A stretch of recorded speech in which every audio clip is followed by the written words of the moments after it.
tell me, why aren't you voting for Joe Biden? I am not voting for Joe Biden because I have finally realized that that man is a racist. I'm not going to vote for someone who funded a genocide. Absolutely not. And I don't think there's any way he can recover from that. His best bet right now is to drop out of the race. And why not? Because why would I vote for someone that's calling for the genocide of my people? I'm Palestinian myself, so how am I going to vote for someone that's fine with the people of Gaza being slaughtered? It seems like he has no regard for human life, especially when it comes to Arabs. And it's really disheartening, the fact that we have to live in the U.S. knowing that this is how our government feels about us. In D.C., there's a bunch of homeless people, and some of the money that could have been given to Israel could have been given to these people so that they could get off the streets and have a successful life.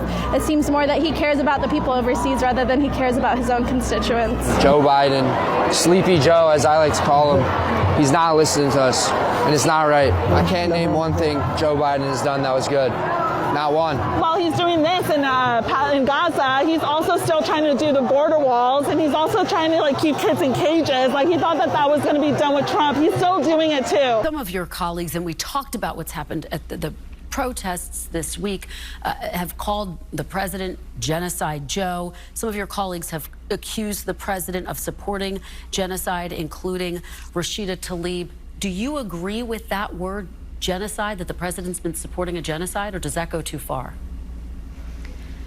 I think what we are seeing right now throughout the country is that young people are appalled at the violence and the indiscriminate loss of life. We are not just seeing 25,000 people that have died in Gaza.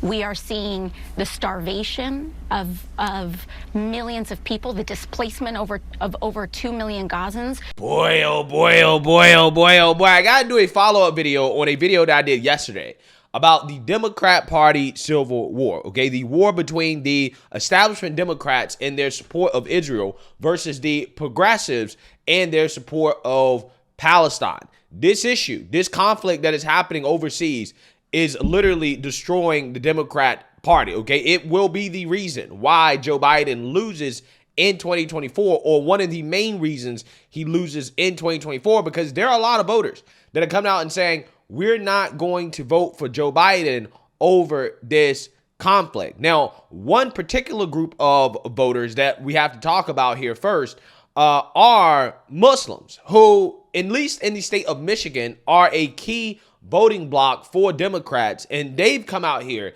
and essentially said, we're not going to vote for Joe Biden in 2024. And this is extremely important because Michigan is a swing state.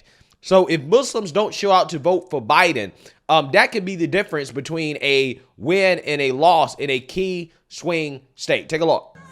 From San Francisco to New York to the White House, pro-Palestinian voices are rising, demanding a ceasefire to protect innocent civilians in Gaza.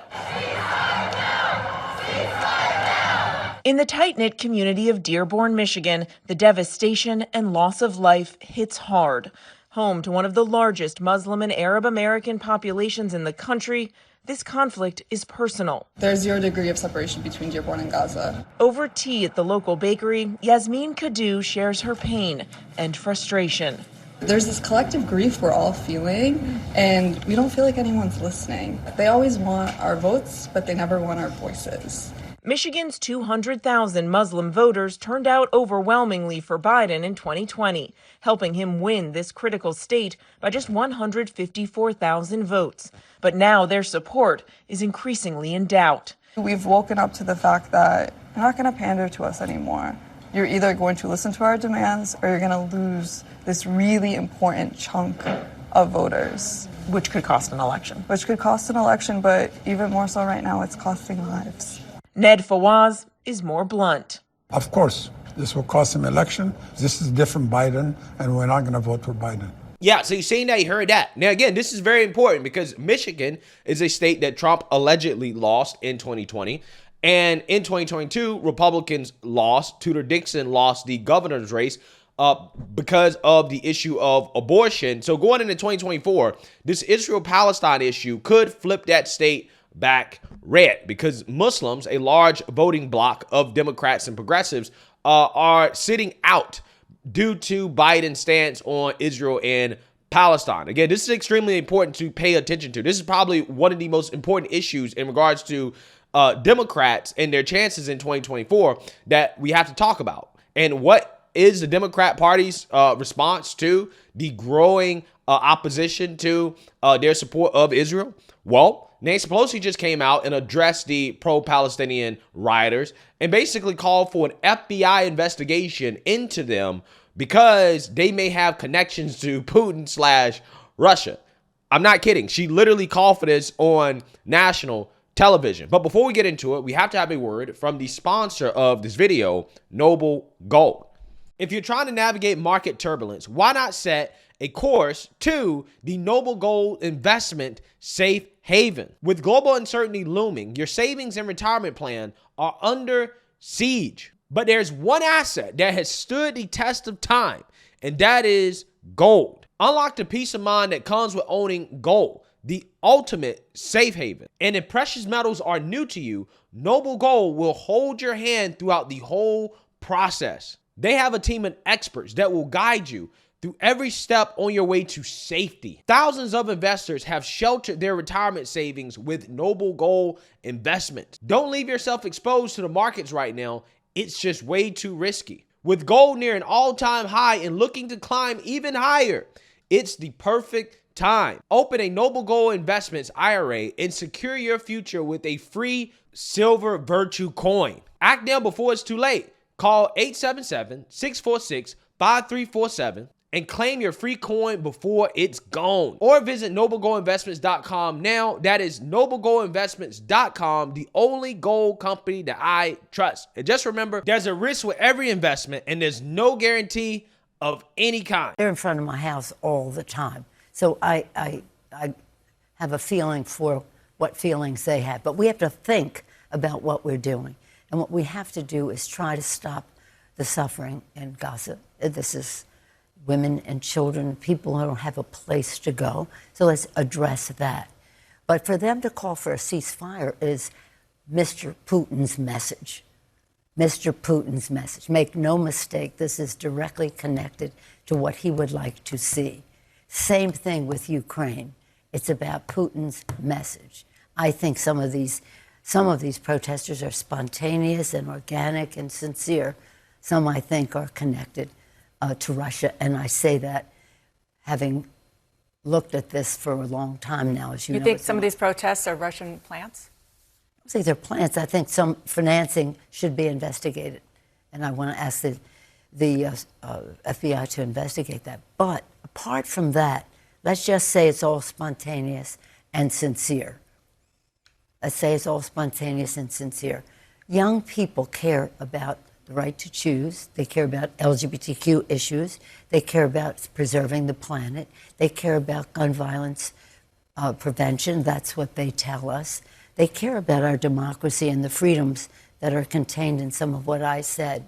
So they're going to have to make a decision, staying home to enable or to agonize, organize, not agonize, but organize, and get out there and get the job. I have every confidence that Joe Biden and Kamala Harris will be President, Vice President of the United States. Yeah, so I got to tell you guys, I did not have Nancy Pelosi pulling the Russia collusion card on the anti-Biden pro-Palestinian protesters in 2024. Okay, this is absolutely hilarious to me for so many reasons. Okay, I probably will end up making multiple videos about this because I expect that once this news gets around the left-wing media, you know, they take the weekends off because they're lazy. I don't take the weekends off, right? So I'm just saying, you know, maybe tomorrow or Tuesday or something when I see the left-wing reactions to this, I may have to react to it again. But what you see here is Nancy Pelosi pulling the exact same card that they pulled on their right-leaning conservative political enemies, okay, aka Trump. Okay, when they disagree with you, what they say is that, well, you must be a puppet of Putin, right? You must be working on behalf of the Kremlin, of Russia, right? Now, again, you have certain leftists, you know, like, for example, Mr. Hassan Piker, Sink Yogurt's nephew, who is now saying that the Democrat Party is so ass, this is our blue anon, after this guy came out and peddled Democrat Party talking points about how Trump was a puppet of Russia and colluding with Russia as a spy. Take a look. Donald Trump said that he hoped that Russia would hack into Hillary Clinton's email server to find the 30,000 personal emails Clinton famously deleted. Russia, if you're listening, I hope you're able to find the 30,000 emails that are missing. I think you will probably be rewarded mightily by our press. The fact that Trump would commit a crime by calling on a foreign government to commit an act of espionage against the United States raises more than a few questions. Questions like, why would anyone vote for this person? Or, is Trump a Russian agent? Trump later backtracked and shifted blame for the previous hack away from Russia to China. And that's why, if it is Russia, nobody even knows it's probably China. Which is exactly what someone who's working for Russia's best interests would do. Yeah, so there we have it, right? Somebody that was buying into the Democrat Party talking points that Trump is somehow a puppet of Putin, right? That he is a Russian spy, is now having that card turned on him by Democrats, right? People like Nancy Pelosi, who's saying that if you support Palestine, if you're a pro-Palestinian protester who, has showed up outside her house protesting, right? Then, hey, you should be investigated by the FBI. And that you may be working for Putin, which again is hilarious because these are the same people that will defend the Democrats in the fact that they've obviously weaponized the DOJ and the FBI to go after Trump and Trump supporters. Okay, I mean, clearly and obviously Democrats have weaponized the American law enforcement agencies to go after their political opponents. And here you have Nancy Pelosi straight up saying that, yeah, I want the FBI to investigate my political opponents, except this time it's not Trump and conservatives, right? It's actually the far leftists, right? The far left extremists that, the Democrat Party, people like Nancy Pelosi helped create because they were useful tools when they were protesting in the name of social justice and against people like Trump. Right? When they were protesting against the Supreme Court for overturning Roe v. Wade, all this was totally fine and okay, right? We didn't need the FBI to investigate people who were firebombing centers for women to get help with pregnancy, right? Or invading churches. Okay, no. We don't need the FBI to investigate that, right? You didn't hear Nancy Pelosi coming out and calling for an FBI investigation into these extremists when they was doing that, right? You didn't hear Nancy Pelosi coming out and calling for an investigation into these extremists when they were trying to stop the building of a police facility outside of Atlanta.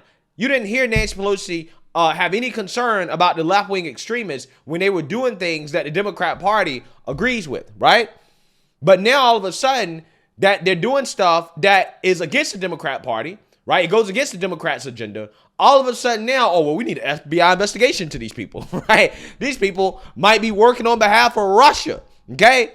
Again, amazing, absolutely amazing. I did not have this in my 2024 bingo card, right? But I love it, right? I love to see it because I told you guys from the beginning when it starts, like, this is going to tear the Democrat Party apart, okay? This issue, okay? It is going to fracture this party. And hey, Democrats continue to make it worse, right? Because they're doubling, tripling down. They're now calling for investigations into the far left extremists because of political disagreements, right? This is what they're doing. So I don't want to hear anything else about how Republicans saying that Democrats have weaponized the DOJ and the FBI to go after their political opponents is a conspiracy theory, because it's not, right? You literally just saw Nancy Pelosi call for an FBI investigation into people that she disagrees with politically, right? And she just used the Russian collusion smear as a way to justify it, okay? So we know what the Democrat Party does. If you disagree with them, they will call for an investigation into you. They will weaponize the DOJ and the FBI against you. They will send the feds to your doorstep. And also they will say that you're a spy, right? The justification for it. You're a Russian spy. They'll use the Russian smear. It's almost as if this is the playbook. It's not based on any type of facts or reality or anything like that. This is just what they do in order to smear and to stop their political opponents from speaking out against them, right? Which, again, is fascinating because it tells you everything you need to know about who controls the Democrat Party, right? Who's actually calling the shots and pulling the strings in the Democrat Party? Because on any other issue, okay, people like Nancy Pelosi, they would capitulate to the leftists, right? They would get down on one knee, literally, right? And bow down to the woke leftist extremists. Let them do whatever they want, right? Including attempt to assassinate a Supreme Court justice. And they won't say anything about it, okay? They'll let them do whatever they want. But when it comes to this issue of Israel and Palestine, though, right? Oh, wait, hold on. Now, all of a sudden, Democrats, they're pushing back, right? They're not bowing down to the left-wing extremists in their party, right? Again, this is the most fascinating set of politics that is happening in 2024. And I think it's going to have the biggest impact on the 2024 election because it seems like things are only going to continue to escalate. That is not going to get any better over there with Israel and Gaza. And as long as that continues to be the case, it's only going to get worse, right? And again, if it drags on till the time of the election, there's no doubt in my mind that they're going to make Joe Biden pay at the voting booth when it comes to his support of Israel. Again, this is fascinating stuff. And to me, the reason why it's so fascinating, again, is because Democrats, they caused this, right? This is something that they facilitated throughout all these years, telling these extremists that it's okay to commit acts of violence and to do what they're doing over political disagreements. Now you have these same Democrats now openly saying we're going to weaponize the FBI and the DOJ to go after them because we disagree with them, right? Even though they're the base of our party, they're our voters, we're going to weaponize the DOJ to go after them because they don't agree with us, right? Tells you everything you need to know about everything in politics. It truly is fascinating stuff. Let me know what you guys think. Make sure you like, comment, and subscribe. Most importantly, share a Black conservative perspective. Peace.